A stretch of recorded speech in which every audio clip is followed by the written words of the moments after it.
effectively, even the in-Naira. I believe that if they had worked with some experts in Nigeria, they would have come up with something more superior, something that have, a lot of use cases, something that people within and outside Nigeria will be willing to key into, because I don't see what the difference in the in-Naira and the bank apps that we already have.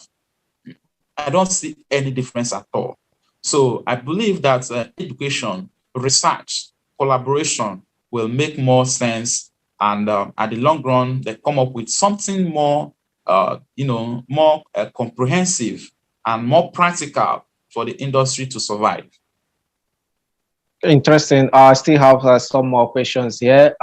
We're going to be going for a short break. When we return, we'll be able to continue with the conversation. We'll be right back. Do not go anywhere. Welcome.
Welcome back to the show. It's still Good Morning Africa, live on CNETv, your number one blockchain, crypto, fintech, and tech TV platform in Africa.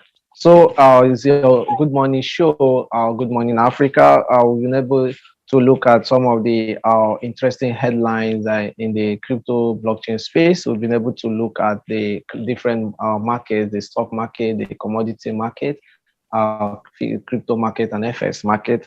So, we've been able to look at some of the motivations for the day, and we are currently looking at the our headlines, having some conversations with our guest. So let's continue with the conversation and also know whether you can participate by dropping your comment on the comment section, or you can also check out our social media handles at CNETv1. So we are having this conversation with Mr. AZ Dominion Ondobisi, Chief Executive Director, Digit Money FinTech Solutions. Mr. Eze, let's look at these. From your last comment, what I could understand that it looks like the regulators are competing with the crypto space and also its players. Do you see it that way from the look of things?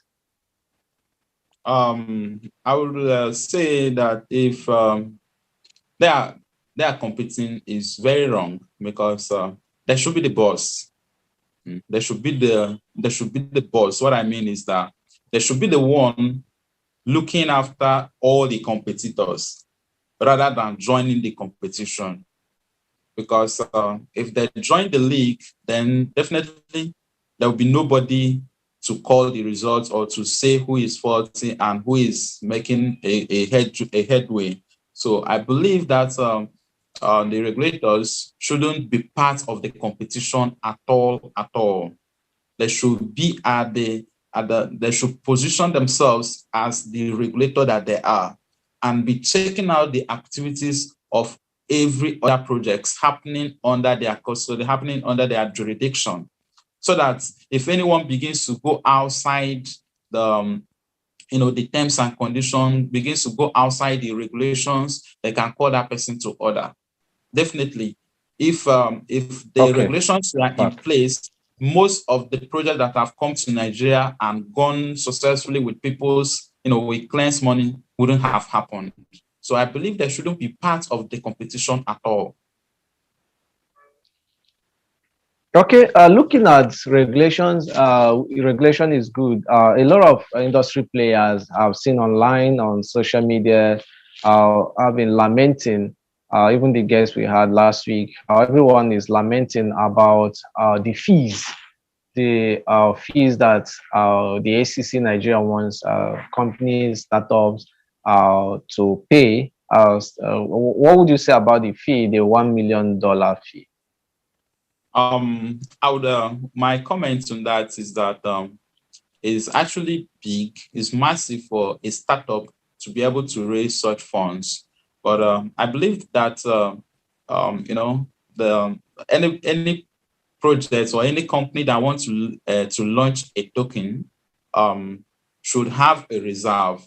It's just like having a bank. So you cannot float a bank without having a good amount of money, tied down with CBN. So I believe that's the same thing that they want to do in the crypto industry. But I also have a suggestion for people who are in the industry, people who are in the blockchain industry, because this token we are talking about is not always necessary.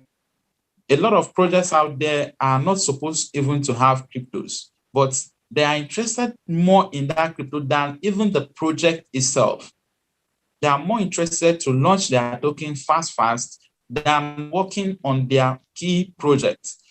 The crypto there should be like a fuel. It should be like, something to facilitate the working of the project. But in Nigeria here, we are paying more attention to the crypto than the project. And that's why a lot of people have been scammed, because you see a project, it have a very good name, a very good, adverts, and even a strong team. But what are they actually working upon?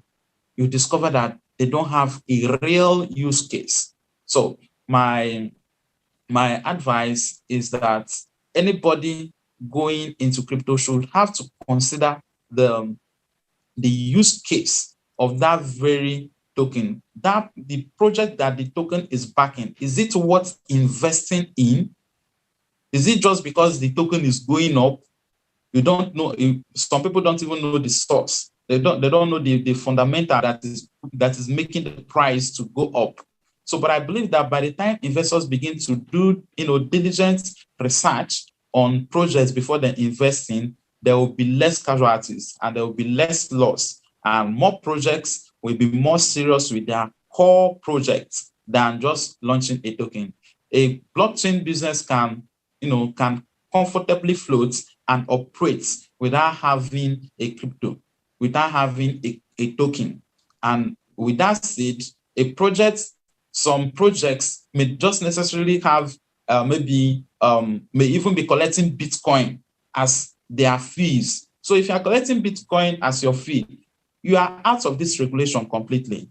So, but in a case where you really want to launch your own token, I think that $1 million is not so much, because definitely by the time the person does maybe pre-seed funding and seed funding, he will raise much more than that money. And I believe that with that project will still go on. So for them to put the cap at almost 500 million naira is big for a startup.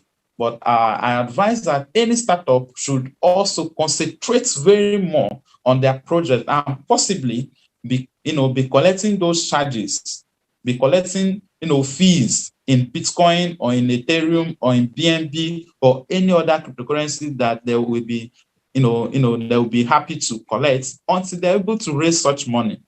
They are raising that money to protect investors' money, so that if anything happens, the investors will have something to fall on.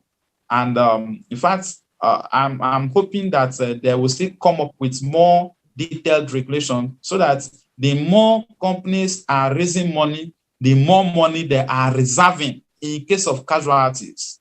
Thank you. Okay, you've spoken well, but there are a lot of questions popping up from your from these conversations that I'm noting down here. You are talking about the licensing fee. As if is it the regulation? Is it that this fee of $1 million plus dollars is only for projects that has their own crypto tokens?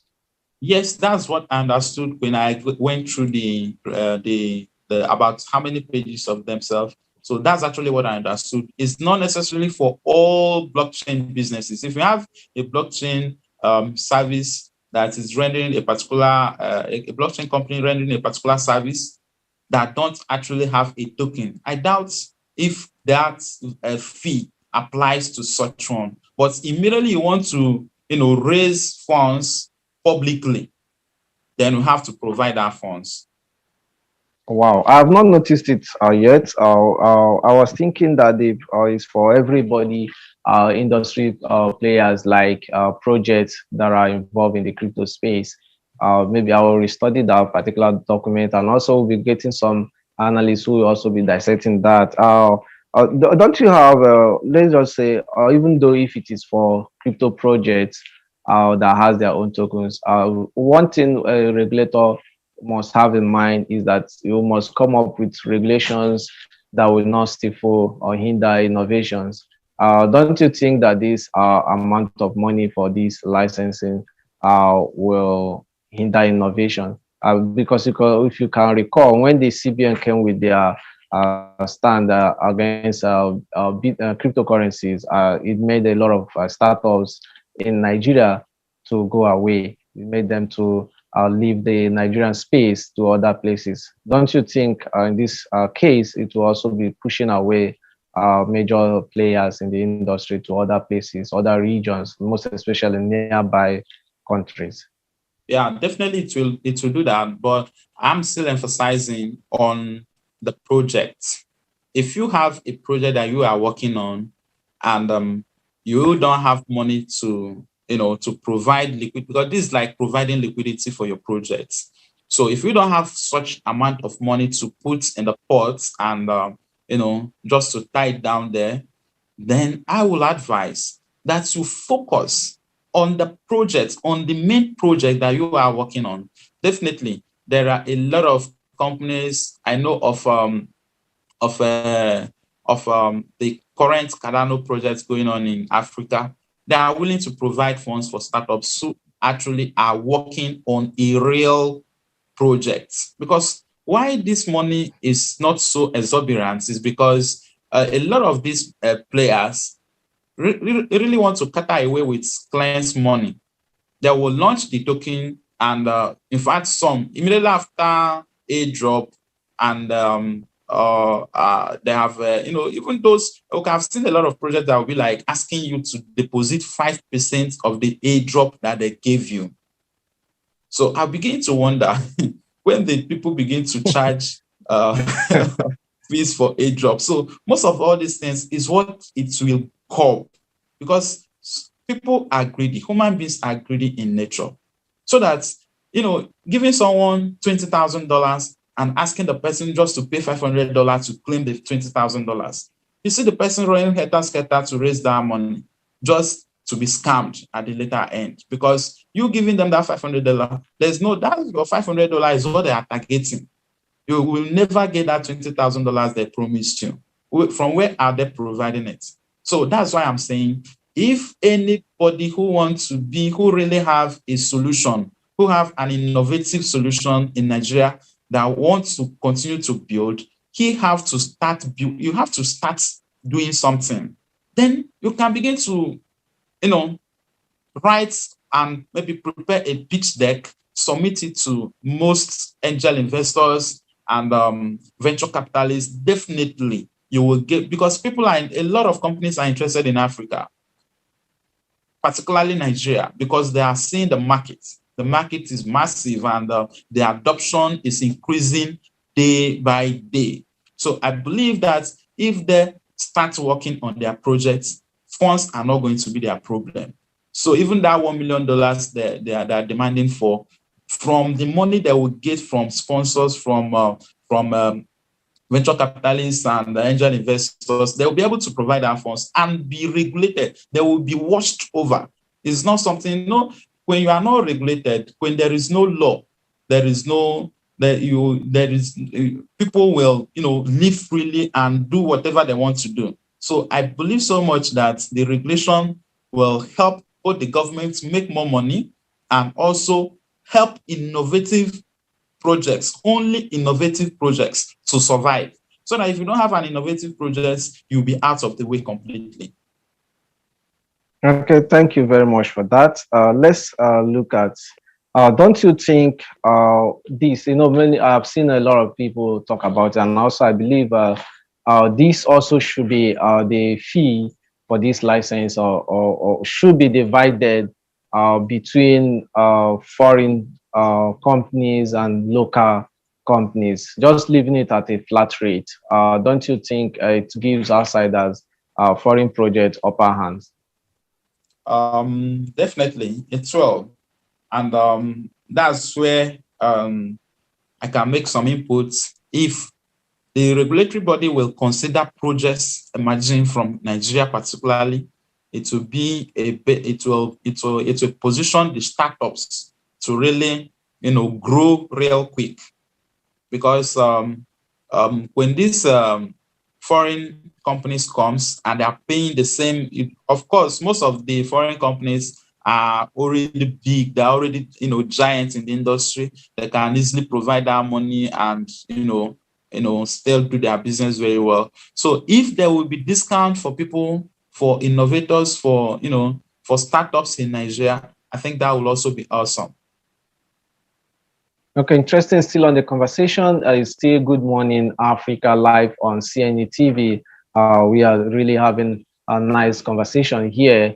Most especially, we are dwelling much on the Nigerian ACC regulation that came out last week or so. So with us is Mr. Eze Dominion Ndubisi, Chief Executive Director, Digit Money FinTech Solutions. We're still on the conversation. We'll go for a quick break. When we return, we continue with the conversation. We'll be right back. Thank you. So fast. Oh, that's good. There's still time now. Yeah, we still have like, you just, yeah, recap and I'll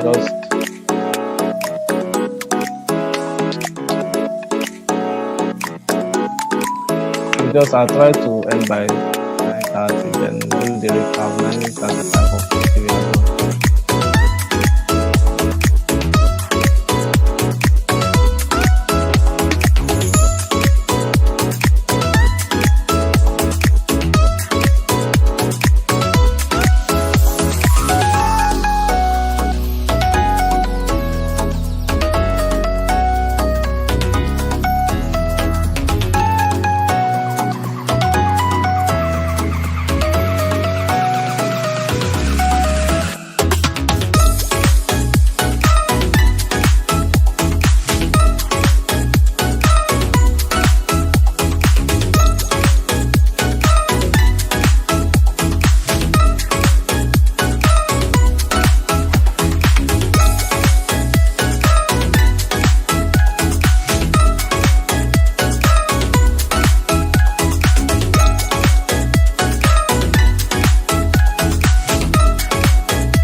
Welcome back to the show. It's still Good Morning Africa live on CNETv.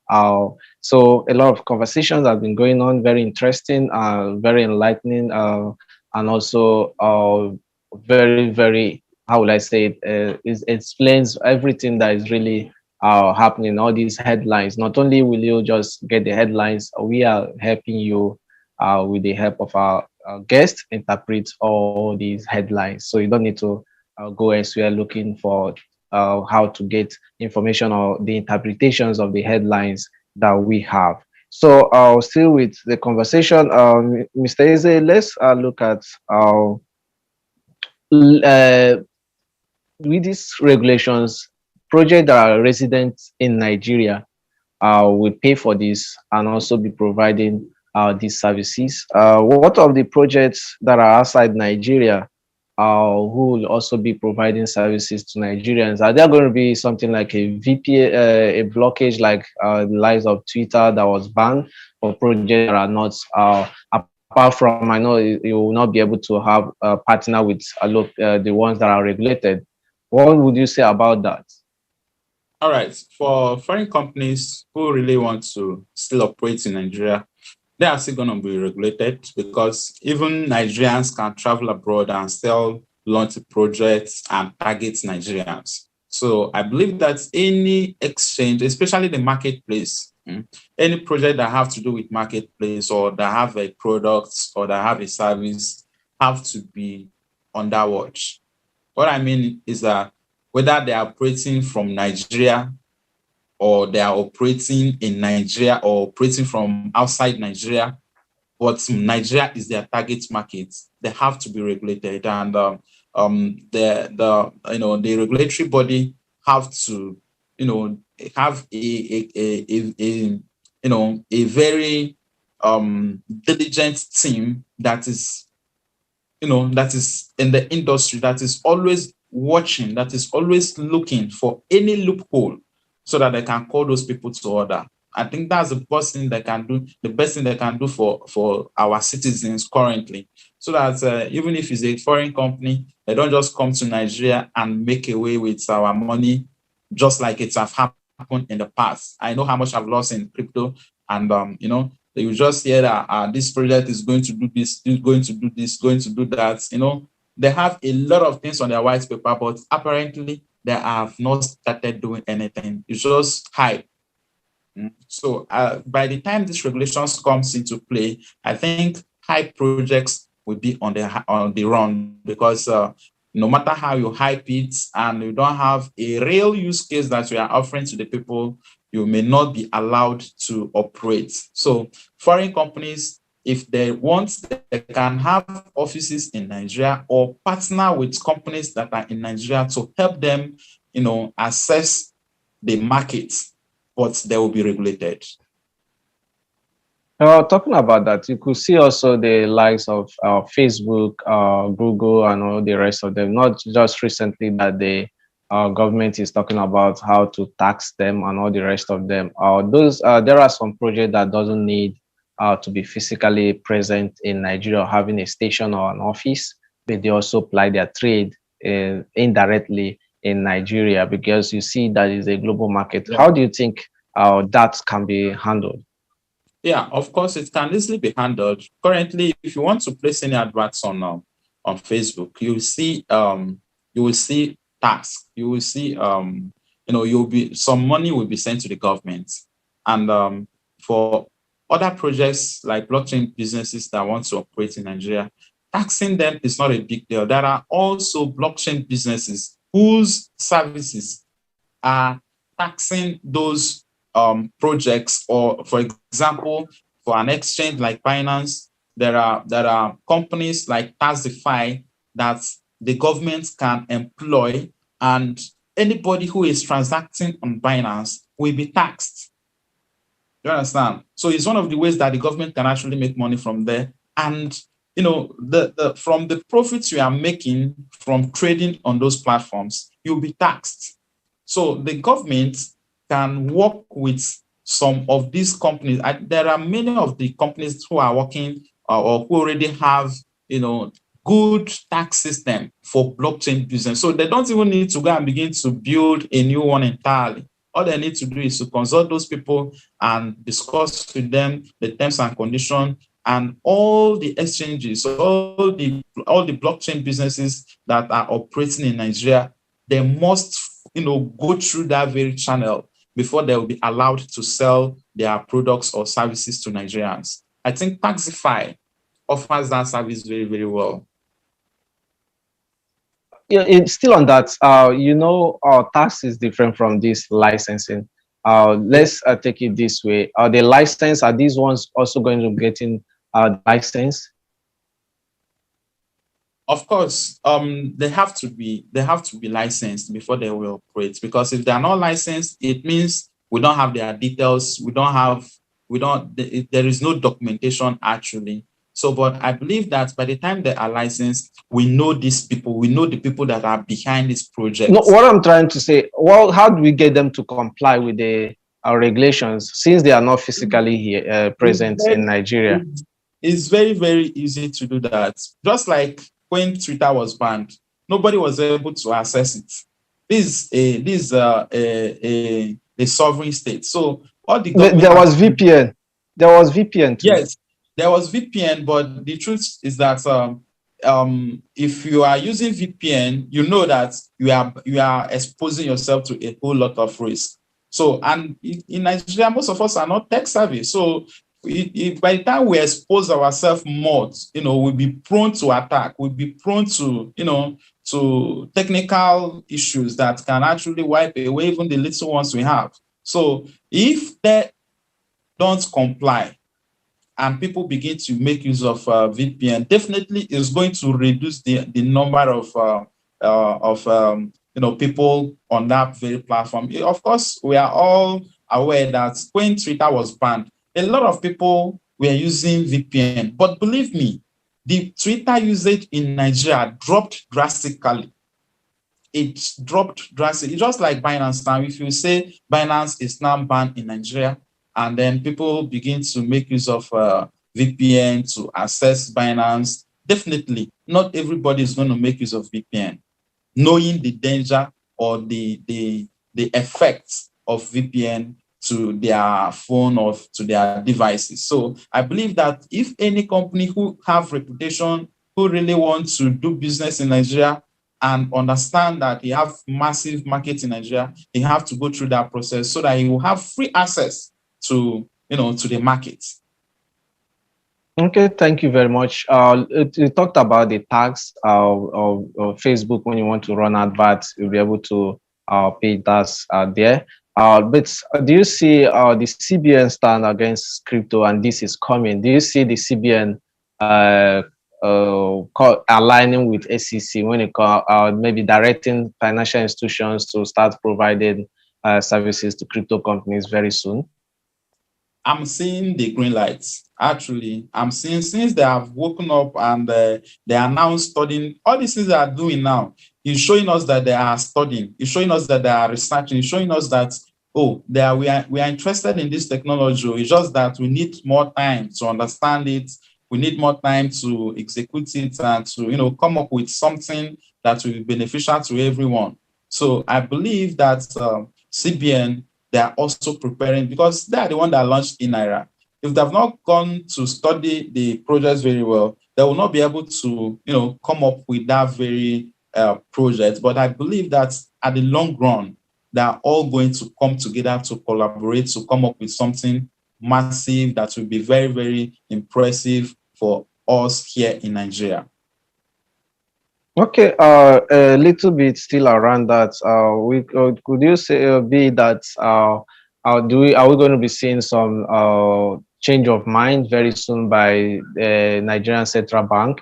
Most especially seeing that some of the central bank governors, not only in Nigeria, we saw that the Nigerian Central Bank governor also joined his counterparts from other many nations to pay a visit to El Salvador. Are we going to be seeing some positive results? A lot of people criticize El Salvador when they fully embrace the Bitcoin. What do you think about this visit by the central bank governors, including our their own nation? It's actually a fundamental news in the industry because if they're not interested, they won't even be collaborating or be going out to hear and to witness what others are doing. And I believe that within this very decade, Nigeria will not only adopt crypto, but will also, diversify into blockchain technology, making use of blockchain technology in different areas of the ministries and parastatals.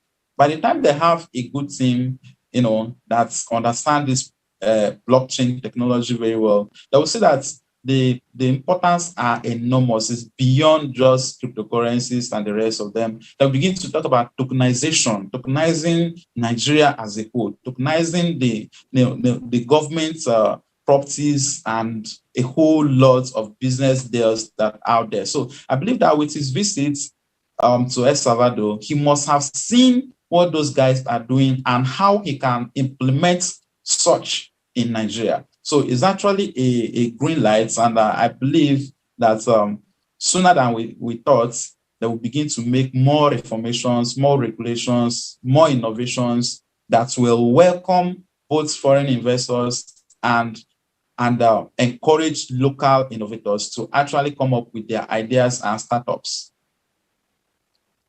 Okay, thank you very much. You really done justice to all these interesting headlines. I really appreciate your time. Before you go, do you have any parting word for us? Yeah, I want to appreciate every one of us that have joined this very call, and I want to say that for you to be listening to this now, it means you are interested in blockchain technology. And all that we can do now is to position ourselves very, very well, because by the time Nigeria fully come into blockchain, it's going to explode. Anything that Nigeria guys puts head into to do, definitely that thing have to move. Everybody, you see that everybody, it's not like, remember the time of MMM, everybody keyed in except me. A lot of people keyed in. So I believe that a time is coming when every mama, every papa will like to own Bitcoin, will like to own a particular, maybe when Nigeria wakes up very, very well, they will now have to, to redeploy their own projects. And believe me, a lot of people, both within and in the diaspora, will like to invest in it. So I believe that with all the things happening now, the government, the CBN, the regulatory bodies, the investors, the founders, everything is working, coming together to have, to give the industry a shape in Nigeria. So my advice for anybody listening to this is for you to position yourself very well. Are you a founder? Then get prepared. Are you an investor? Keep your money intact. Or you are a trader? Learn more and connect more. And definitely, by the time all these things is right, we are all going to enjoy bountifully. Thank you so much, and God bless you. Thank you very much. One amazing ways from Mr. Eze Dominion, the VC Chief Executive Director, Digit Money FinTech Solutions. Thank you once again for joining us. And also, it's a very nice conversation it has really been. So, he really talked about a lot of things. We've been able to discuss in depth when it comes to Bitcoin Pizza Day 22, that's 2022 celebration. We've been able to look at Luna and its recovery process. We do it much on the SEC, Nigeria, crypto regulations, and all the rest of them. So amazing discussion it has really been. Also looking at El Salvador, and many central bank governors are visiting El Salvador for some discussions is a very good one. And also, our guests have made mention of staying put in the ecosystem and also having faith and paraphrasing. Also, there is still hope in this ecosystem. We know that a lot of regulators are not really certain about regulations. It's not only a peculiar to Nigeria alone, it's peculiar to the rest of the world. Everybody is still making their researches. Our regulators around the globe, nations around the globe, they are really making researches about cryptocurrency. I know Nigeria lies taking the lead. You could also see that with the e-Naira that was launched, which made Nigeria to be the first African nation to launch a CBDC, which came with a lot of criticism from the industry players, also noting that they ignore some of the conversations that they made earlier before the launch of e-Naira. And we are seeing these regulations, Nigeria also taking a bold step with that. I know they are going to be listening to different conversations, comment from the industry players to also see a way they could also adjust that particular regulations. Talking about Luna and the rest of them, we'll go have that conversation. We're going to be going for a very short break. When we return, we're going to be diving more into this discussion and wrapping up the show. It's still Good Morning Africa live on CNETv. We'll be right back. Welcome.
Welcome back to the show. It's still Good Morning Africa.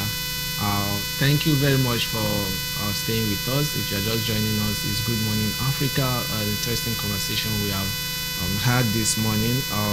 We've been able to look at the headlines and all the rest of them, making wave in the industry. Some of the headlines that are topics and all the rest of them that are trending in the industry. So we've been able to look at our motivation for the day, which is staying focused.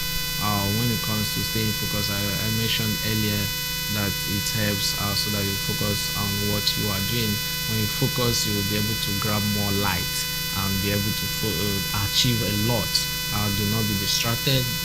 Your attention should not be taken away from what you are doing, most especially if you are in the blockchain, crypto, and fintech ecosystem.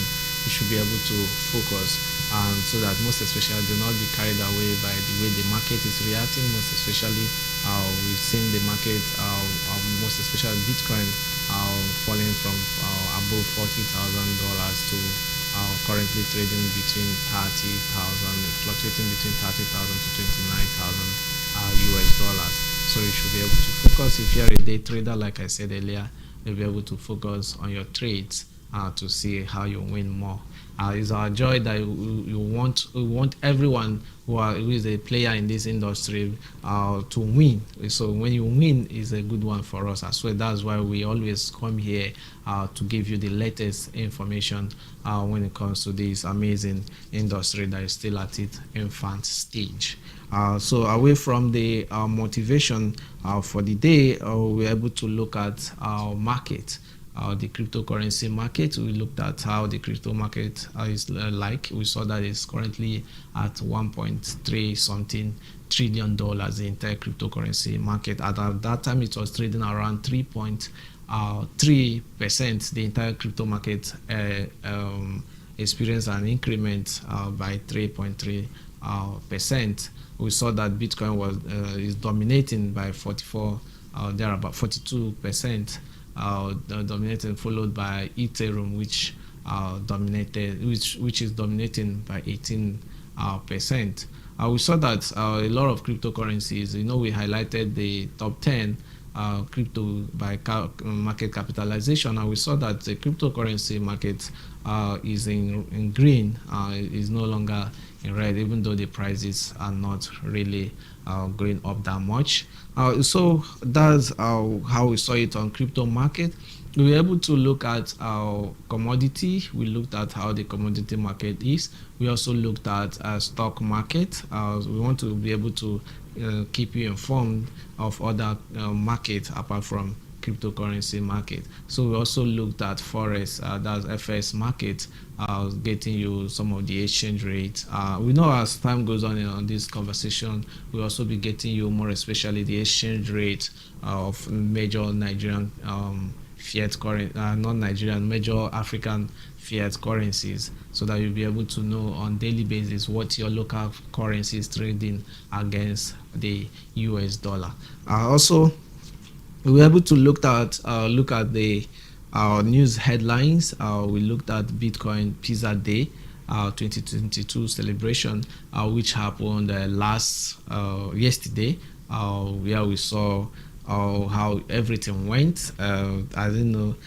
We looked at what Pizza Day is actually is. We also looked at what it signifies is for the industry, Pizza Day, and we also highlighted briefly about how some crypto companies celebrated it. I made mention that some crypto exchanges were able to give away some pizzas to their community, local communities in their different regions. We also saw some in Africa. Some went out to do a lot of things celebrating the Bitcoin Pizza Day, and I've not really said how I celebrated mine. It wasn't that much. Bitcoin Pizza Day, I just was able to go out and also I stayed away from work. There wasn't not anything much, but we believe that next year we'll celebrate it in a massive way because it is a very good one. Bitcoin Pizza Day signifies a lot for us. It's a first non-transaction that was done with the first transaction on Bitcoin network, blockchain network. So that's 10,000 Bitcoin. That was worth around $40 something, for around $41, now worth over $300 million. I see how this is 12 years after that incident, and you see that it's now worth over $300 million. So we also looked at how the crypto market is reacting to how it reacted and currently reacting to that particular Pizza Day, Bitcoin Pizza Day. We see that they are not reacting so bad. So the crypto market is on green. We are not seeing any cryptocurrency bleeding yet, and not major ones bleeding yet, and we see there are a lot of recovery there, and it's a significant one. So everyone is a win-win. Everyone is happy, I must say. So away from that, we looked at Luna recovery. We saw Luna trending over the weekend when it was the lunar community was advised or told to burn about 25% of their whole lunar holding to see if they'll cut down on the total supply of Luna, which is around over 6 trillion Luna tokens circulating. So they are seeing if they can cut that down. And an address, born address was provided, and we could see that after that we see that Luna price went up a bit. We saw Luna going up as about 80%, 86% as of yesterday. So let's see how everything is reacting to that. Are we going to see a quick recovery when it comes to lunar price? Just lastly, we do it much on SEC Nigeria crypto regulations. We had a guest who joined us, who just left. So he joined us in the person of Eze Dominion WC, Chief Executive Director, Digit Money FinTech Solutions. He joined us and he threw a lot of light to different, not only the SEC, he talked about Bitcoin and Luna and the SEC, where we also expatiated and interpreted some of the content of that particular regulation. So that's what we are here. That's why we are here to interpret. It's not about giving out the information. It's about making sure that you understand every information, every headline, whatever that is trending, or whatever that is out there. We want to be able to help you understand it, so that, because we know that it is a very niche ecosystem and it's still at its infant stage, and a lot of information is not clear to a lot of people. So that's why we reach out to experts who are in the industry, who helps us to dissect and also help you to understand what all these each headlines, whatever that is happening in the ecosystem is all about. So we saw that a major highlight of that discussion was around the SEC, the amount they want for regulation for a company to obtain crypto license in Nigeria. So although I didn't really look much into that, it's only for, he made mention, made mention that particular from his own point of view, that 1.2 or thereabout $1 million for that license is for cryptocurrency in cryptocurrency project that has a token. So I don't know how sure I am about that. So will be also be this particular headline, the SEC Nigeria regulation. We'll be getting different guests who will also be dissecting this, because I know tomorrow we'll be having a guest who will be joining us also, and we will also dwell on this particular SEC. We want to get different opinions from different industry players, and so that you'll be able to hear from different angles. So we also get from as the show goes on, we also like to get from lawyers in the blockchain space to see from that point of view. I will also want to get from all these analysts, forensic analysts, who also want to be getting from different people backgrounds, so that we'll have solid understanding of what this regulation means. So these are more we were able to discuss. Our time is far spent, and I would really appreciate everyone who have joined us from the beginning and also still hooked up to us now and watching. We really thank you for staying, and we really believe that you enjoyed the show and you understood what all this is all about, the headlines. And if you have questions, do well to reach out to us across all our social media. Just drop a message for us at CNETv1, so we'll be able to respond. And if you have your own opinion about any of these topics, most especially the SEC Nigeria, just do well. Whether you are a Nigerian citizen or resident or anywhere, just bring in your input. We would like to hear from you. Okay, thank you very much for the technical team, the production team, and also thank you everyone for joining us. I remain Lee Uchomo Heri. I'm expecting to see you tomorrow. Bye for now.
we would like to hear from you.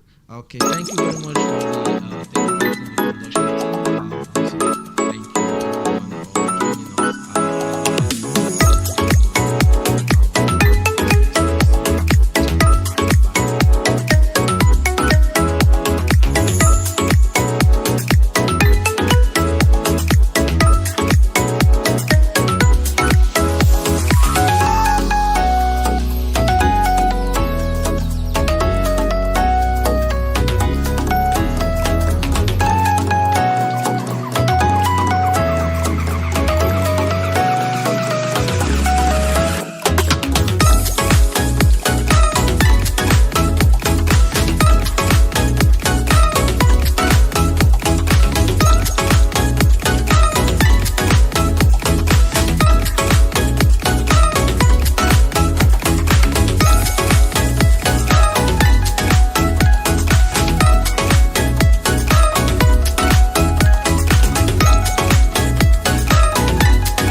over almost a year now, and we've been getting a lot of, there's been a lot of impact, direct testifying, and getting more interest in blockchain technology. And as we all know, blockchain technology is like the next big thing.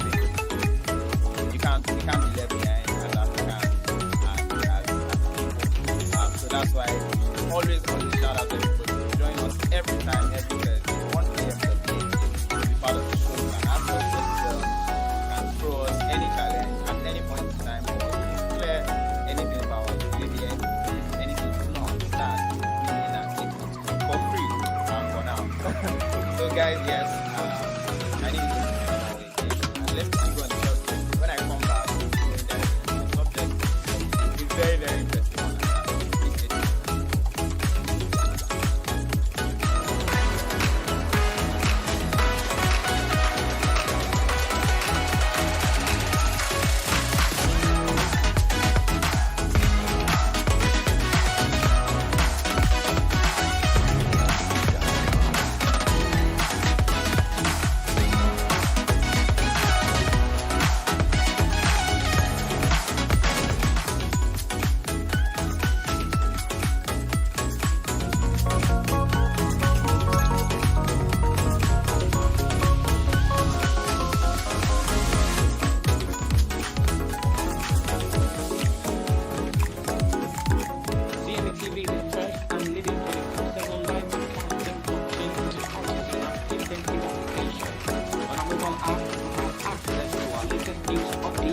ranging from esports, fintech, iGaming, blockchain, cryptocurrency, and artificial intelligence. We bring to you interviews, analyses, cryptocurrencies, market reviews, and live events. Download our app today from your iOS or Google Play Store or on our website at CNETv.io. CNETv, objectivity is our watchword.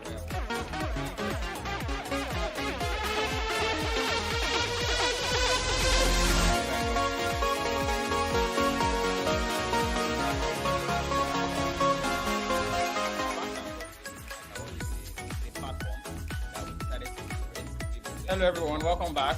We just went on a very big break, and the banks and blockchain proudly brought to by CNETv. My name is the program is created to educate us about blockchain technology, and that's what we've been doing for the past few months. And yes, today you can put your money into and invest, and can yield interest or profit for you, long term, short term, at any point in time. It's an asset. Sometimes cash is an asset, and sometimes there are many things. Your vehicle could be a liability, be asset. You are doing business with your vehicle, so you are doing car hailing. So an asset, we already established that. Now, when we talk about crypto assets, surely it has to do with anything that is cryptocurrency or anything that is cryptographically made, which emanates from definitely the blockchain. So that's asset class into blockchain technology or into crypto, basically. So yes, this particular market has witnessed tremendous adoption over the years. I mean, maybe about 4 years or 5 years ago, it was worth $500 billion. That's the whole market, the whole crypto asset market. But as of today, we are speaking about 2 trillion. That's like quadruple from a few years ago. And I believe that it continues to increase with the adoption. So more people are beginning to know about cryptocurrency. More people are beginning to know about crypto assets. More people are beginning to know about tokens and all of that. People's eyes are beginning to open. People are tired of the traditional way of investing. People are seeing that, I mean, the current global financial system is not trustworthy enough to be able to keep my investment, keep my funds, or keep my assets. So everyone is beginning to look, or a lot of people are beginning to look at crypto because it's always in our ears. Cryptocurrency. I mean, I think I got introduced a few years ago, and I was so enthusiastic. I was just blockchain. So that's blockchain technology or into crypto, basically. So yes, this particular market has witnessed tremendous adoption over the years. I mean, maybe about 4 years or 5 years ago, it was worth $500 billion. That's the whole market, the whole crypto asset market. But as of today, we are speaking about 2 trillion. That's like quadruple from a few years ago. And I believe that it continues to increase with the adoption. So more people are beginning to know about cryptocurrency. More people are beginning to know about crypto assets. More people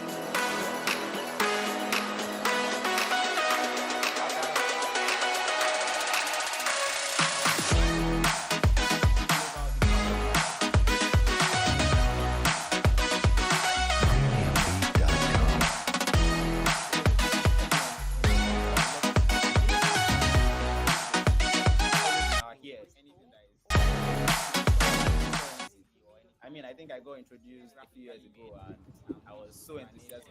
Hi everybody, good morning, good afternoon, good evening, wherever you're watching me from. It's another beautiful Thursday and the show is Banks and Blockchain, favorite blockchain show. And my name remains Olubunmi Fabanwo, your usual host. And this program is proudly brought to you by CNETv. Now, Banks and Blockchain, like I always say, is a platform that we decided to curate to be able to educate more Africans about blockchain technology, speak about the potentials, speak about the challenges that blockchain is currently facing, speak about the use cases and everything that has to do with blockchain technology. And we've been doing that for over almost a year now, and we've been getting a lot of, there's been a lot of impact, people are testifying, knowing, and getting more interest in blockchain technology. And as we all know, blockchain technology is like next big step. We can't be left behind as Africans and as a people. So that's why always shout out to everybody to join us every time, every Thursday, 1 p.m. WAT, to be part of the show. You can ask us questions, you can throw us any challenge at any point in time for us to clear anything about maybe everything, anything you do not understand. Hi everybody, for free. Good morning, good afternoon, now. Good evening.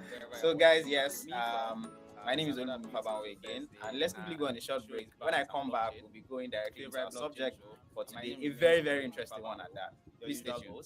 And this program is proudly brought to you by CNETv. Now, back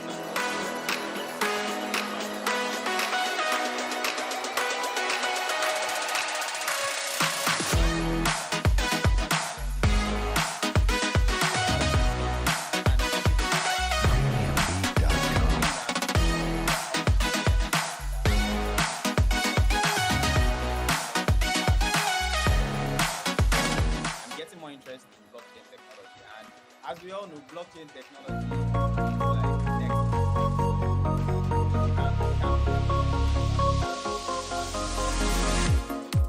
That's why always shout out to join us every time, every Thursday. CNETv, the first and leading 24/7 live broadcasting blockchain, cryptocurrency, and FinTech TV application. On our mobile app, you have access to our latest news updates ranging from esports, fintech, iGaming, blockchain, cryptocurrency, and artificial intelligence. We bring to you interviews, analyses, cryptocurrencies, market reviews, and live events. Download our app today from your iOS or Google Play Store or on our website at cnetv.io. CNETv, objectivity is our watchword.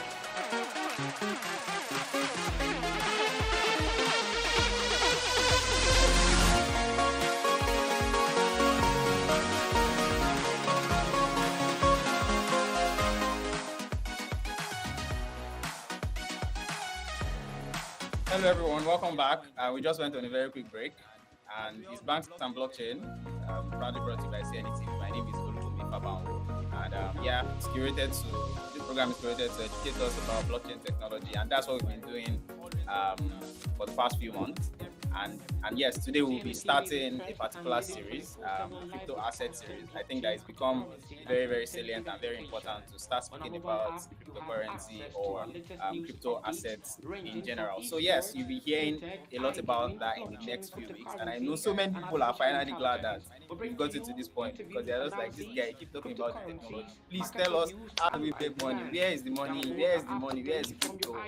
Because you know, the next anybody that says blockchain, everybody's expecting that it's about cryptocurrency. But yeah, like we always reiterate here, blockchain is beyond cryptocurrency. However, for economic purposes and for prosperity purposes, for investment purposes, I feel like it's very, very key to crypto assets.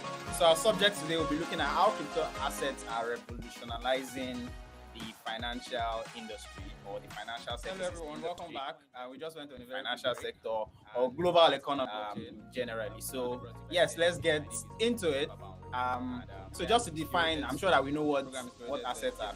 Assets and liabilities. That's what everybody doing. I mean, a number of people. If you have basic business studies knowledge, will be starting. Would I say that commerce or asset series? I think any secondary school, high school knowledge. I'm sure you know what assets are. So now, there are so many examples of assets in general. The most popular ones, property, of course, real estate. We have treasury bills, we have bonds, anything that you can put your money into and invest and can yield interest or profit for you, long term, short term, at any point in time, is an asset. Sometimes cash is an asset, and sometimes there are many things. Your vehicle, which may be a liability, may be asset to you if you are doing business with your vehicle. Say you are doing car hailing. So an asset, we've established that. Now, when we talk about crypto assets, surely it has to do with anything that is cryptocurrency or anything that is cryptographically made, which emanates from definitely the blockchain. So that's what basically crypto assets are. Just bringing assets, an asset class into blockchain technology or into crypto, basically. So yes, this particular market has witnessed tremendous adoption over the years. I mean, maybe about 4 years or 5 years ago, it was worth maybe $500 billion. That's the whole market, the whole crypto asset market. But as of today, we are speaking about 2 trillion. That's like quadruple from a few years ago. And I believe that it continues to increase with the adoption. So more people are beginning to know about cryptocurrency, basically. More people are beginning to know about crypto assets. More people are beginning to know about tokens and all of that. People's eyes are beginning to open. People are tired of the traditional way of investing. People are saying that, I mean, the current global financial system is not trustworthy enough to be able to keep my investment, keep my funds, or keep my assets. So everyone is beginning to look, or a lot of people are beginning to look at crypto because it's always in our ears. Cryptocurrency. I mean, I think I got introduced a few years ago and I was so enthusiastic. I was just trying to wonder what is it. Although I was skeptical, of course, I'm a Nigerian. I'm skeptical everything that looks too good through. So many people are beginning to adopt it. Institutional adoption is beginning to come in, not just individuals alone. We've seen so many institutions, big banks, even looking at tapping into that whole crypto world. So I believe that it is very, very important, and it is one of the largest transformations of wealth in history as far as we are concerned. Because everything is beginning to move from the paper-based analog assets to the digital ones, to more digital assets, where cryptocurrency or crypto assets come in. So going further, I think that it is important for us to break down this concept of crypto assets. I believe that this will help you with more understanding, because I believe that before you try to put your money into anything or before you try to invest in anything, you should have clear understanding of what it is, what you are going into. And I'm also sure that some people have tried to even learn about it, but it's just so fuzzy, it's confusing. Someone is talking about this token, someone is talking about this crypto, someone is talking about Bitcoin. Everything is just so easy, and you're like, you know what, please leave me out of it. But yes, we are here to help you clarify all of that. I will be explaining all these things like we are explaining to an 11-year-old, or we are explaining to our grandmom. So the major categories or the major types of crypto assets that we have are first cryptocurrencies. So cryptocurrency is like an arm of the whole umbrella of crypto assets. The next one is tokens. So I'm sure that you'll be hearing about tokens, token this, token that. Yes, that's like a category. It's different from cryptocurrency. Now you have collectibles, which may include, an example is your NFT, the non-fungible tokens. That's another category. Then the last one being stable coins or digital fiat, which is like the USDT, which is, that's the digital form of the USD on cryptocurrency platforms. Then you also have Ripple by, I think, Meta or Facebook, that is not doing very well now. And there are USDC. There are so many stable coins that we have, and we'll be looking at all these going forward. We are not going to rush this session because we believe that clear understanding comes with patience. So we'll be as patient and we'll take it very, very slowly as possible. So having spoken about these 4 categories, We are going to take a look at each of them, but not yet. Let's still go a bit. Let's speak a bit into about the technology. And you know that all these crypto assets are all built on blockchain technology.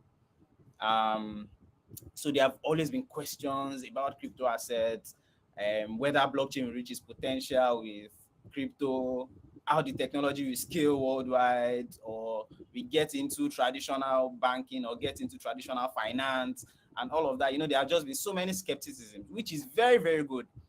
Remember when the internet, okay, will I remember? Yeah, when the internet started, I'm sure that a lot of people would have been skeptical. I mean, here in Nigeria, our parents will ask us what we are doing going to cyber cafes. They'll just say that, oh no, you are doing something bad, you are doing something wrong. You know, so I mean, at that point in time, it was just maybe the beginning stages of the internet coming into a continent like Africa. So everybody was skeptical. People were looking at it like, oh my God, what's this? It's about to take the world by storm. Post offices were running up and down because people could now exchange messages without even stepping anywhere, you know. And it's exactly the same for a new or a relatively new technology like blockchain. That is revolutionary. Now, blockchain is not just any type of technology.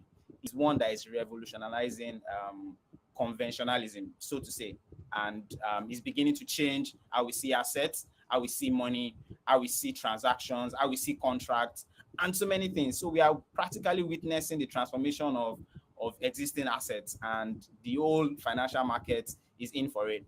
Yeah, you look at the financial market right now. I mean, it's trillions. I mean, it's trillions. I think it's about maybe $300 trillion. So saying $2 trillion is just like it's practically almost 0.5. So we've not even scratched the surface when it comes to crypto. But when it comes to crypto assets. So, but you agree with me that people are beginning to look towards that. So cryptocurrency as an example of all these crypto assets is like the earliest known. Now we want to go into the categories. It's the earliest known, and it is pretty shaking the financial market because a lot of people are beginning to move their monies away from more stable forms of asset or more stable forms of currency into cryptocurrency. Some, they don't know nothing about it. Some, they have clear understanding, which we believe is very, very, very, very key. I mean, a lot of us have been defrauded of our monies by cryptocurrency. I know a lot of people, and maybe myself sometime, I'm not going to confess, must have been defrauded via cryptocurrency. And, you know, that has sent so many people to see that, oh, this is not a secure way to invest. You can lose all your money at once and all of that. But then it comes with every type of asset, except you are speaking about the government assets, anything that has to do with the government. Every type of asset is risky, has high risk. And you know, the higher the risk, like economics, we say, the higher the return. So if you're putting your money into cryptocurrency, you know that, I mean, you have to be very, very careful. You have to have clear understanding of the market.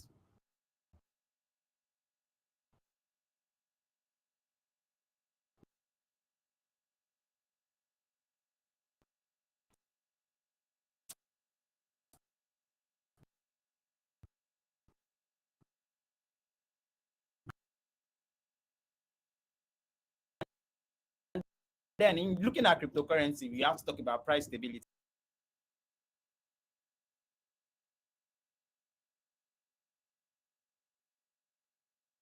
Look at it. Several years ago, we did not have anything like fiat currency. We didn't have any notes, any dollar notes, any naira notes. But all of a sudden, notes began to come in as the form of exchange of value. And that is what you speak about when you speak about evolution of money. And now money is beginning to evolve. Now more people are beginning to want to pay for things without having to rely on any authority. And that's what cryptocurrency does for you. You are your own bank. I have my value to myself. I do not have to depend on any third party to be able to help me exchange my funds or help me determine the value of my money at any point in time. Excuse me. Yes, you see that going into the future in the next few years, cryptocurrencies are going to gain more momentum and going to gain more acceptability. So in doing that, I see it as more of a long game for you who is not very, very interested or keen on understanding it wholesomely. So you have to put your money into it. I mean, for God's sake, just play the long game. See, you can diversify your portfolio. say, okay, yeah, I'm doing 5% of everything I have, I'm putting it in crypto. Let's see what comes out of it. I mean, well, if they say it's a bubble, I can afford to lose 5%. If it's not a bubble, if it's a real thing, then I'm going to be making a whole lot of money. And people are making money. Like, people have made generational wealth of crypto assets. That's by the way. Let me quickly go for a water break, and when we come back, we'll continue speaking about all the categories of crypto assets other than cryptocurrency. Please stay tuned.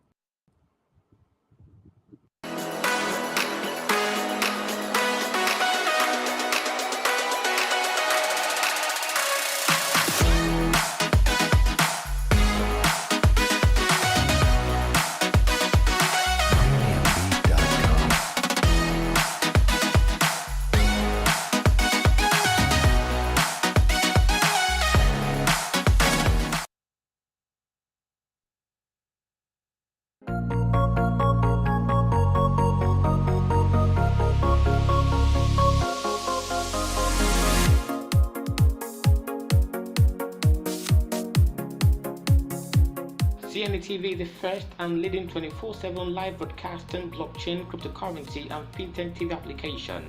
On our mobile app, you have access to our latest news updates ranging from esports, fintech, iGaming, blockchain, cryptocurrency, and artificial intelligence. We bring to you interviews, analyses, cryptocurrencies, market reviews, and live events. Download our app today from your iOS or Google Play Store or on our website at cnetv.io. CNETv, objectivity is our watchword.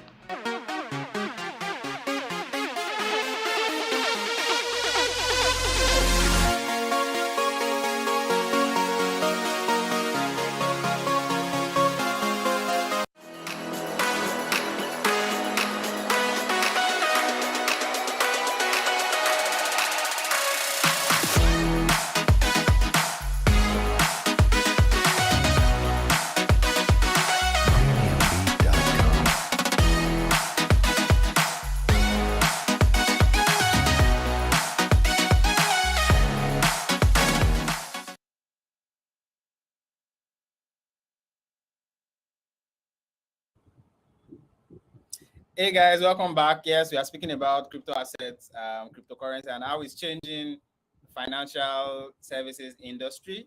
And yeah, we've taken a look at cryptocurrencies very quickly.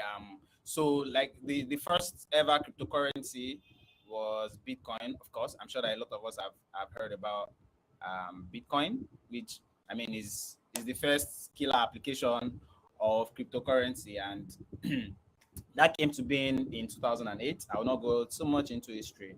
So cryptocurrency is, Bitcoin is a cryptocurrency. That's one example. Then we can begin to look at tokens now. First example of token that we can look at is Ethereum. And there are different types of tokens. So when you hear tokens, there's utility token, there's security token, there's natural assets token.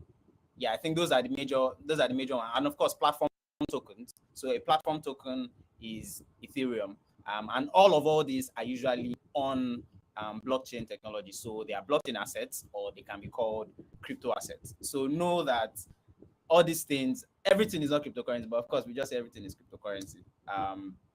So Bitcoin is a cryptocurrency. Ethereum, for example, is a platform token. There are utility tokens. In fact, there are a lot of utility tokens. So now when you talk about utility tokens, that means they have an application. So there are a lot of coins that come out now, a lot of tokens that you just be wondering exactly what the utilities are, like what can it be used for. Now, what makes a token valuable, or a token that appears as currency valuable, is in the application. So what am I able to use this thing for? So am I able to use it to purchase this particular thing? Am I able to use it to play games? Am I able to use it to purchase anything online or offline? Those are the questions that you need to ask yourselves before you go ahead to say, oh yes, I want to invest in this particular asset or in this particular token.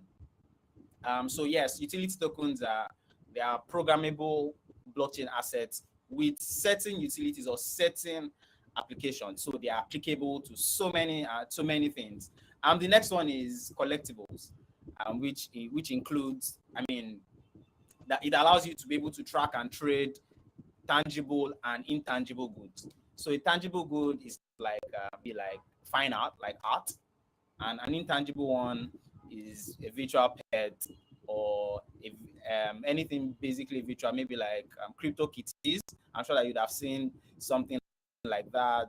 There are so many types of intangible assets that fall under the crypto collectible. So generally, we can say NFTs are crypto collectibles. Now, I think we already had a session on NFTs talking about the non-fungible token. You can as well go online to check about it, and I'm sure that people are just dying and asking, which NFT should I buy? The craze is just much. It's a bubble. It's a craze. It's hype. It's all these things. Don't get first in the whole thing. I mean, just sit down and look at where you can afford to put your risk, and do not just jump in and jump out. But if you're someone that appreciates art a lot, you're someone that feels great about maybe digital pets like crypto kitties, or there are so many types of intangible tokens and crypto collectibles that we have. So if it just gives you this type of feeling, I mean, you can always go for it. Other types of crypto collectibles can include, apart from pictures, they can also include gifts. They can include music. Yeah, you can collect music. So if I'm a creator, if I'm a creative ecosystem, we come up with different topics and we analyze how the blockchain, crypto, and fintech ecosystem is faring. So it's a beautiful program. So that comes up every Wednesday by 12:15 p.m. West African time, right here on CNETv. So today we'll be looking at crypto market manipulation. What should be done? We know what is really happening in crypto space. A lot of things are happening. The manipulations are pump and dump. So let's see some of the remedies that will be taking, some of the steps to bringing the rate of all these activities down, if not covering them totally. So today I have an amazing guest who have joined us to discuss about this topic. I have with me Dr. Shindu Haska, Chairman and Founder, EST Global Incorporation. Sindhu, you're welcome to CNETv. Thank you. Thank you very much. It's our pleasure. Yeah, it's our pleasure. So joining him is Lakshya Taneja, who is Strategy and Partnership Manager, Bet Venue. You are welcome, Taneja. Thanks. It's my pleasure to be here. You are welcome. It's our pleasure to having you. So I'm your moderator for this show, Liu Chama Heri. So I'll be piloting the activities for this discussion. So remember, this program is proudly sponsored by Horde Community and Coin News Extra. So for sponsorship inquiries, please reach out to cnetv.io@gmail.com. So we'll go for a short break. When we return, we dive into the discussion proper.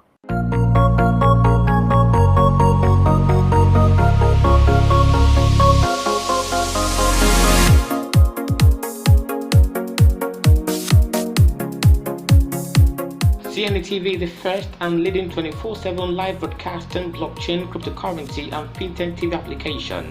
On our mobile app, you have access to our latest news updates ranging from esports, fintech, iGaming, blockchain, cryptocurrency, and artificial intelligence. We bring to you interviews, analyses, cryptocurrencies, market reviews, and live events.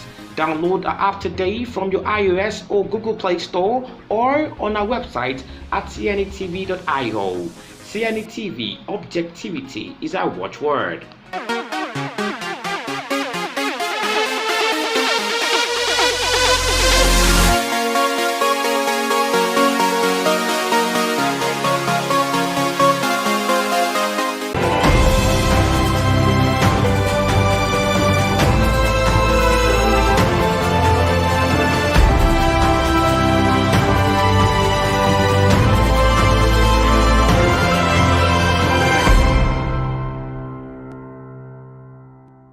Welcome back to the show.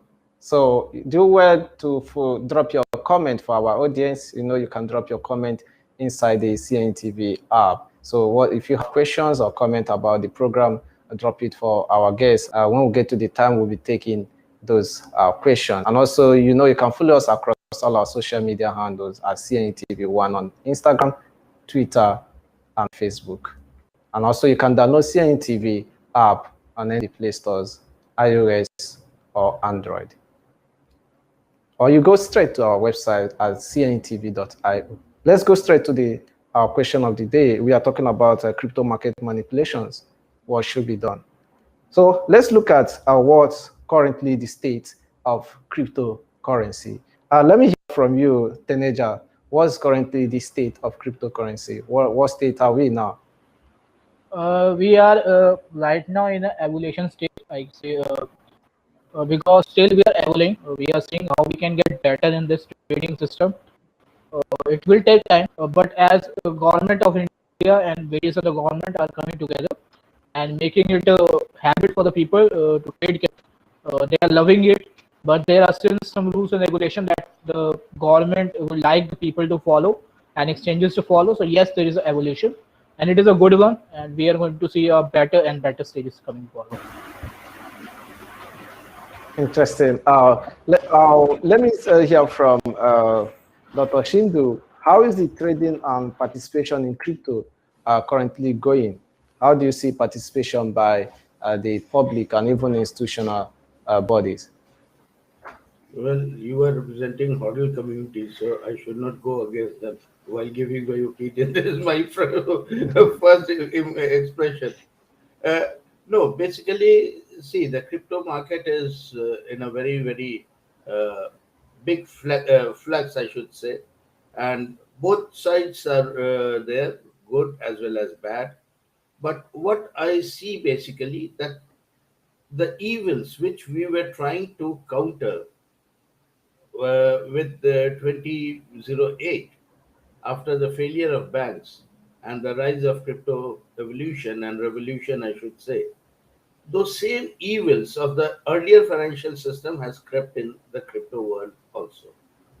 So now you are talking of crypto manipulations of market, whales, all those are all stock words and stock terms which we have been facing, and we revolted against that, and then we brought crypto, and we are facing the same thing. So it is virtually movement of the same ills of the financial system, which was in 2008, now in 2020, 2021. Now, why that is happening? Because who are the main players? We are the main players. So who needs to be corrected? We need to be corrected. If we don't have that frame of mind to make corrections and have proper system in place, we can always exploit the market for personal benefit. And that is what is happening. Because now crypto has become the tool for personal profiteering. That is one section of community. The second section of community, because of the decentralized platform and open platform, there are a lot of innovations happening even in crypto world. So fully we cannot disregard the rise of crypto, but at the same time we have to keep them under leash. And moreover, the last point is we cannot fight the might of the state, because state is representing the interest of citizens. So if we say that only the decentralized crypto should rule, and the government should become decentralized and they should allow everything which is moving in crypto world, it will not happen, because there are so many things which a country head and a national head and the politics of the country has to decide. It is the currency sovereignty, it is the country sovereignty, their say position in the market, local economy, international economy. So all those things are cannot be just decided on the basis of slogan of cryptocurrency of decentralization, and cryptocurrency should be the main basis of economy and they are real worthy things, else everything is wrong and government should accept everything. That will not happen. So we have to tone down our rhetoric. We have to see the logic and then move in a proper manner, so that it does not create the dislocation and the big disconnect with the political class. Yeah, interesting to hear that. Still with you, Dr. Shindu. Uh, we see some of the, when you come to cryptocurrency exchanges, you see a particular crypto going up. All of a sudden, it comes down, which is called pump and dump. You see some group of individuals they come together to plan this and manipulate a particular cryptocurrency, and the price goes down, they make profit, and they allow it to come back even below what it was before they started the pumping. And we know this is a very bad one for the industry. How do you think this kind of situation can be handled? See, if you remember the movie Wolf of Wall Street, in which the stock market, how it was manipulated and the pump and dump situation was there. If you remember that movie and see what was happening earlier, we see the same thing happening now. So basically what was there in equity market has been now brought to crypto market. Why? Because wherever there will be exchange, there will be trading, there will be inclination to have maximization of profit and garnering and keeping all the profit to yourself. And that is why those who are hodlers, those who are the biggest, say, collectors of crypto, and all those like Bitcoin and Dogecoin and Ethereum, we have seen how they are influencing the market because they have big followers. They say something, the market crashes. They try to create a situation by which the market can recuperate. Then again, the market improves. But it is all being guided by their personal interest and personal agenda. Whether people accept it or not, that is what is happening. And since it is a gray area in the sense all the countries have not formulated rules and regulations for crypto market, crypto exchange, so people have that benefit and they are using that gray area to make personal profits for themselves and not follow properly all the AML KYC system and regulations set up by the market. If you see what is happening in China, China extracted all the benefits of the development of crypto, and now they are banishing and they are destroying all the crypto movement in China because government digital currency has to survive. So again, it is the politics of the country which is deciding the crypto market and crypto movement. What is happening in India? They will not allow cryptocurrency because we have FERA rules, we have FEMA rules, which is like foreign exchange, this management regulations. Now with exchange, what is happening? When exchanges are getting attacked, you are doing peer-to-peer transaction. Now, peer-to-peer transactions, peer can be in any other country. So, what is happening? There is flight of capital from one country to another country, and the local regulations by which government was controlling the movement of currency, movement of money, that is totally being disregarded. That is why in India, government of India is totally against crypto exchanges and all. You can see, forget about India also. You can see even, let us talk about Nigeria. What is happening? Crypto is banned. And only what is flourishing? Peer-to-peer trade. So when peer-to-peer trade is flourishing, why? Because there is no proper regulation. There is no proper fertile ground for crypto to survive. So all these gray areas will keep on emerging and there will be total chaos. And that is what we are facing in the crypto market. And pump and dump is one typical scenario wherein peer-to-peer transactions and other exchange situations, who are big hodlers and who are whales, they will try to manipulate the market for their personal benefit. Interesting.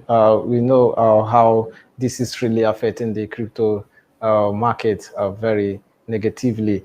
Still on the pump and dump, let me hear from Teneja.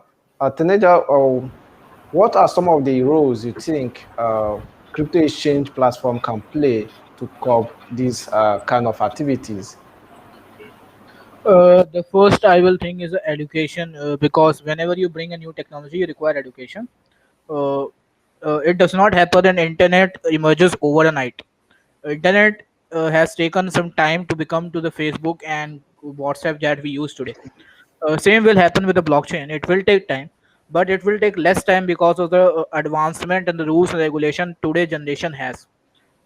And again, the sir has said that about it will it's not very great in this. Obviously, we have to see what is the use case of that. First, the crypto, whether we are seeing as a currency or we are seeing as a investment schemes. If we are seeing as an investment tool like stock market, then that can work. But if we are seeing as a currency, that the government and the exchange has to come together and see how this can be done, because there is some rules and regulation that country requires you to follow, and you need to be followed. Okay, and every country has different rules and regulation, and that's I think that will change the scenario. And in coming time, uh, there will be many country who will be opening their arms for the crypto. And if some countries do not open, they will definitely, because they will fall behind seeing the other countries. Same like AI, every country is not in favor of AI in starting. They are like saying that it is dangerous is something, and now every country is going with AI. Same will happen with blockchain and the crypto. So it is a matter of time. Just wait for it and see what is happening with the government and go with the flow of the market. Okay, interesting. Let's look at crypto market manipulation proper. That's what we are looking at. Let's see from here. We see manipulation from whales and influencers. We see some influential people and whales who have a good number of Bitcoin or other cryptocurrencies. They tend to manipulate the cryptocurrency market. What do you think should be done to work on this? Still with you, Teneja. Uh, yeah, already there is going on. The crypto is maturing enough. Now, if you see, there is one news on some channel about Elon Musk. Every time Elon Musk speaks, it does not mean every time the Bitcoin and Dogecoin will go up. Sometimes the market take it. Sometimes market does not take it. Now market is understanding the behavior of the person. If a person uh, again and again saying the same thing and he wants to put up the coin above, the people will understand it. Okay, and the people will not buy for that level. So the market is getting mature, it's getting better, is understanding the talks. And as more and more people are getting education about the crypto and news and seeing the news of crypto, they are getting mature. Now they invest particularly in right share in the right time. Like same with stock market. In stock market you have to teach them a lot, and now they are a very good investors. The same with crypto. They require some teaching, they require some guidance, but yeah, they can trade. There is no problem that you cannot trade. And the influencer problem is in stock market also. There is in Reliance Ambani in India, and whenever he says something, the market of Reliance go up and down. But there's some hold of because of crypto of stock market that cannot be done in crypto. But when with the maturity of the market, with the maturity of the things and the people understanding the crypto, this problem will be solved. And I don't think it is a major problem. Yeah, there will be some influence because at the end, a big player is a big player. You cannot remove him from the industry. Interesting. Every player is a big player. Dr. Sindhu, let me hear from you. Knowing very well you are the chairman and founder EST Global. What are some of the contributions you are making in the ecosystem, making it a better place to be? May I take your permission to say something on your previous question to Taneja? Okay, go ahead. Please go ahead. On the market manipulators. See, if you see the history of this cryptocurrency, initially you had four big people like Winklevoss twins, Michael Saylor, Tim Draper, Matthew Rosworth. So these were the biggest people and they were the biggest influencers. What happened with expansion of crypto market? New market movers have come, in which the biggest name is of Mr. Elon Musk. Now, how he was manipulating the market? Because he had to adjust the balances of his financials in Tesla, which had losses. He moved the market to settle that. First, he said, okay, Bitcoin can be used for buying Tesla.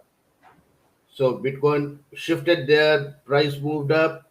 And then when he settled it, he said, "Oh no, but Bitcoin is not the only currency. So there can be other things also." Again, market came down. Then he said, "Okay, I see there are certain problems with Bitcoin." It came further down. Then you saw there was meeting of Michael Saylor and Mr. Musk. So again, these hodlers, these big whales, they are on top, knowing each other, and they are joining hands to manipulate the market. Because see, like Bitcoin, let us take the example of Bitcoin. It is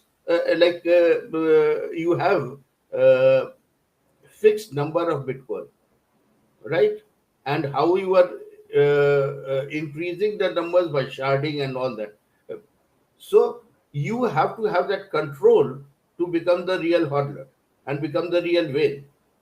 So it is few bitcoins are being chased by so many people. So that is why it will keep on happening, and the whales will always be there. Now, why whales are there? Because in crypto, the insider trading rules and regulations have not been created. Even if you see the US is against all those things. They are very particular about rules and regulations. But even you will see, Securities Exchange Commission has not created any rules for insider trading in crypto, whereas in stocks they have it. So these are the legal lacuna and loopholes which are creating such situation. And countries are say the heads, political heads, they are not that quite effective to deal with that, because democracy and rule of the law, so they things get dragged. But see how in China, that is autocratic democracy, I should call it. I don't want to go into political scenarios, but it is a different political setup. So they could crush everything overnight.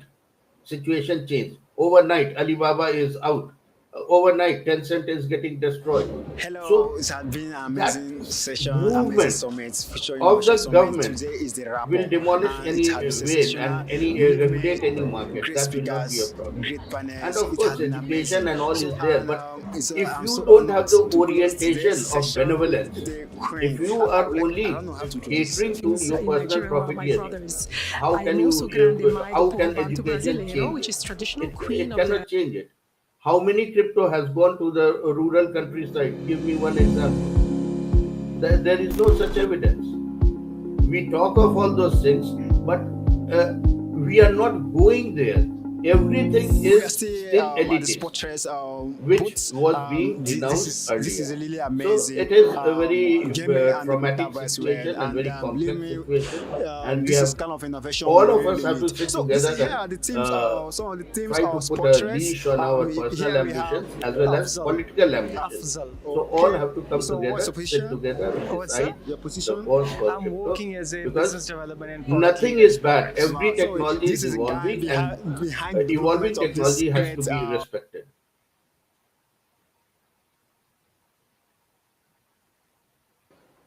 Okay, nice one from you. Can you go ahead to telling us your contribution? So, Oh, yeah. So let me go to the second main question about the ecosystem.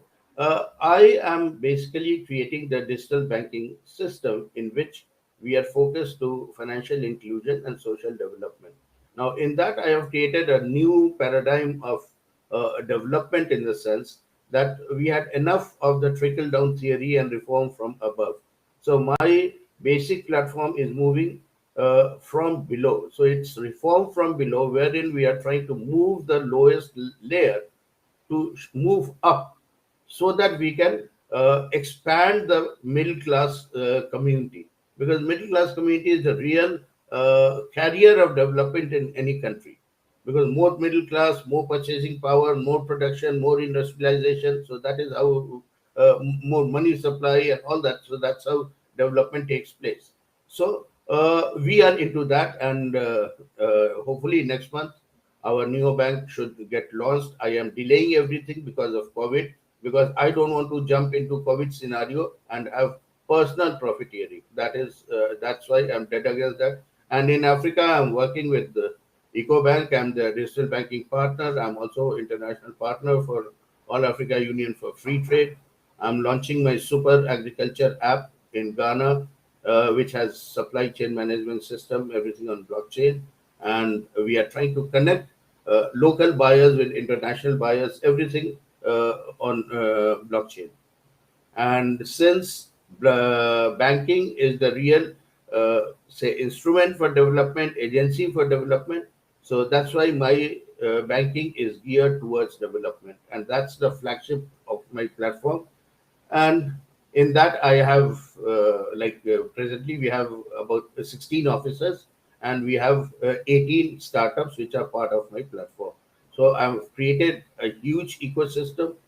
My ecosystem players and members are available in all part of globe, so scaling is very easy for me. And we have various markets: Asian market, Latin American market, African market to go.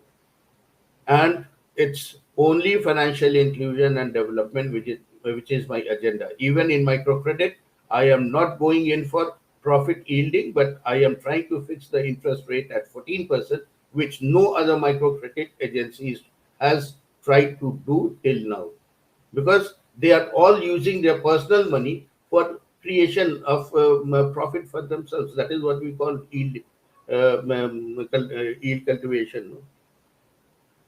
So all these things are the, say, the position of my platform, and this is what I am trying to do.